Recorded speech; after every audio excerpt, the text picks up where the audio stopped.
You click Start Free Trial in seconds, but trying to cancel leaves you trapped in a maze of hidden menus and phantom customer service lines. While you're fighting that battle, a network of invisible data brokers is quietly pulling your exact GPS location from your phone and auctioning it off to the highest bidder. For years, tech companies operated under a legal safety net called the right to cure. Violations meant a 30-day grace period, not a fine. But on January 1st, 2026, that safety net vanished. Now, a data violation triggers immediate settlements, some crossing the billion-dollar mark. Tech companies can no longer treat your personal data and your wallet like a risk-free sandbox. The default legal shield is gone.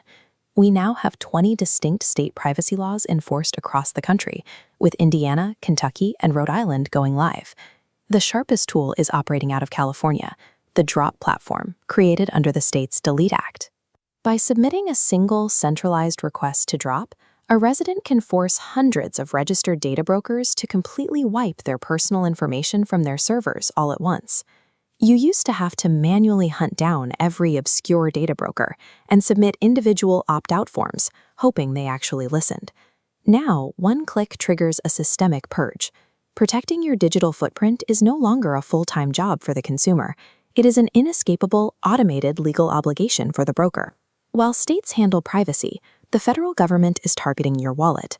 The Federal Trade Commission has completely overhauled its enforcement agenda for 2026. They are aggressively applying a law known as ROSCA to crack down on negative option marketing, those endless subscription traps that automatically charge you month after month. The FTC set a strict legal baseline. The cancellation process must be exactly as effortless as the enrollment process.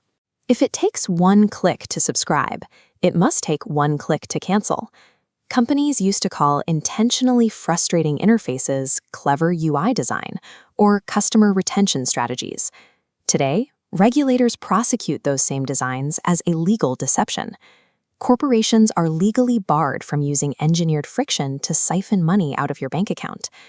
The regulatory focus gets much sharper when the threat moves from financial loss to personal safety. Digital exploitation, specifically non-consensual intimate imagery, has accelerated rapidly. In response, the federal government activated Section 3 of the Take It Down Act this year. This law issues a direct mandate to social media, video, and messaging platforms. When they receive a valid request regarding intimate exploitation, they have exactly 48 hours to remove the material. The legislation explicitly covers artificial intelligence. Whether the imagery is a real photograph or a synthetic deepfake, the law requires identical, rapid takedowns. The burden of crisis management is no longer forced onto the victim. Multi-billion-dollar tech platforms are now fully responsible for cleaning up the exploitation they host. Regulators have built a massive new compliance structure, but these tools only work if you know how to trigger them. First, dive into your browser settings and turn on universal opt-out mechanisms, like global privacy control. This broadcasts a continuous signal demanding websites stop tracking you. If you live in states like California, Colorado, or Texas, this is not a polite request. Companies are legally mandated to obey that signal the moment it hits their servers. Next, if a company makes it difficult to cancel a subscription, document the friction and report them straight to the FTC. And if your likeness is ever exploited online, use the Take It Down Act to enforce that 48-hour removal. These changes represent a major shift in the balance of power on the internet. 2026 is the year the regulatory system finally handed consumers the leverage to fight back and win. You click Start Free Trial in seconds, but trying to cancel leaves you trapped in a maze of hidden menus and phantom customer service lines. While you're fighting that battle, a network of invisible data brokers is quietly pulling your